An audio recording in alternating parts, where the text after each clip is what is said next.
My mother's voice was calm, like she was asking me to pass the salt. "We just think it's better if you're not in the photos, Mara," she said. She folded the lavender bridesmaid dress I'd bought with my rent money and eased it into a box, a burial. "It's Sloane's day. My name is Mara Quinn. I was 28 when my family decided I was a blemish to be airbrushed out. Sloane was the axis we were trained to spin around, a litigator marrying Grant Whitaker, the banker. They were the holiday brag. I was the quiet daughter in a small Chicago walk-up, running a design studio they called Your Little Hobby. No six-figure title, no headline engagement, just invoices paid on time and a stubborn will. Quiet isn't weakness. Quiet is listening. I had been listening for years. The soft cuts, the polished pity, the way pride never once turned toward me. The official erasure arrived 2 weeks before the wedding. We were at a dark wood steakhouse where waiters swooped like stagehands. Grant narrated their Maldives honeymoon as though he'd purchased the view himself. My parents nodded, lit from within. After the plates were cleared, my father leaned in, voice padded with concern. "Mara, honey, your mother, Sloane, and I have been talking." My mouth knew the ending before he spoke it. "With your situation, it might be best if you sit this one out, for the pictures, for the speeches, cleaner." "Cleaner," I repeated, the word metallic on my tongue. Sloane wouldn't meet my eyes. "It's just one day," she murmured. "Some days decide the rest." I paid the bill and walked into winter air, already choosing myself. The next day I tried Sloane alone, thinking the sister who once steadied my handlebars might steady herself. Voicemail. Her text arrived instead. "Mom's right. Please don't make this a thing. Busy." The clipped courtesy hurt worse than a shout. A week out, Dad's newsletter landed in every cousin's inbox. Fuzzy photos, Sloane glowing at a cake tasting. At the bottom, "Mara's taking important personal time, but sends love." A neat fiction, starring me as the problem. Scrolling later, my cousin's story flashed.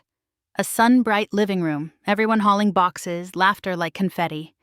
Caption: "Helping Sloane and Grant move into their new place. Wedding gift from her parents."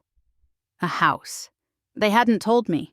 It wasn't about one day. It was a chapter with my pages torn out. What they called a hobby had grown teeth. My studio fed me. Months earlier, an Austin startup asked me to build their brand from the ground up. After late-night calls and red-line docs, the offer arrived. Salary that made me sit down.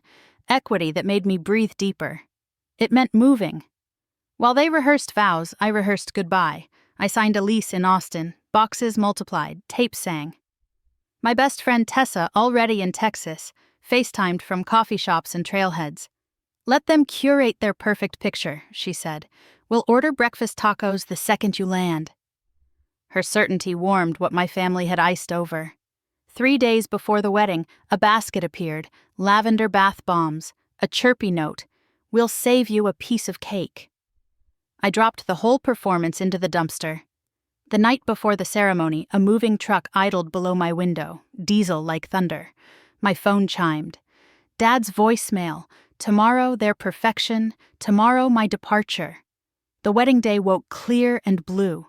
While organ music swelled somewhere across town, I guided strangers through the door, pointing at bookcases and the scarred table where I learned to be steady. By noon, the rooms were hollow. By 2, swept. The quiet rang. At 4, my father called from the reception, band clattering behind him. "Mara, your sister looks beautiful. We'll FaceTime the speeches." "That's nice," I said, my voice bouncing in the empty. "What's that echo?" he asked. "Where are you?" "In my apartment," I answered. "The movers just left." Silence. "Movers? What are you moving?" "Everything." I kept my tone level. "You wanted a clean picture. I'm making it easy, permanently. I'm moving to Austin. New job, new life." He tried the old balm. "We love you. You understand it's for the best." But his words slid off the bare walls. I ended the call before he could bargain me back into my corner. I sent the family chat 2 photos, the open door framing the truck, and a screenshot of my signed offer. Underneath, "My situation is handled. Don't save me cake." Then I blocked them.